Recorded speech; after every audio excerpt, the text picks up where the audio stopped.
Y miren, alrededor del 80% de los mexicanos mayores de 18 años en poblaciones con más de 15,000 habitantes gastaban la cantidad de 20,900 millones de pesos en la compra de productos pirata. Así lo informó la Coalición por el Acceso a la Cultura, quien ante esto exhortó a las autoridades a reforzar el marco legal para la protección de derechos de las industrias creativas.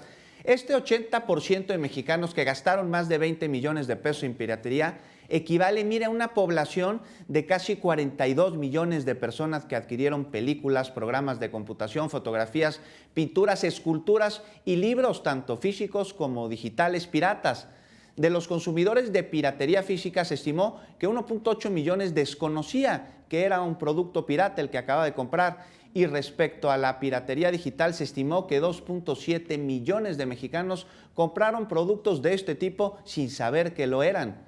En el caso de la música, se dijo que en los últimos 12 meses, 37.5 millones de mexicanos adquirieron música física o digital, esto de manera ilegal.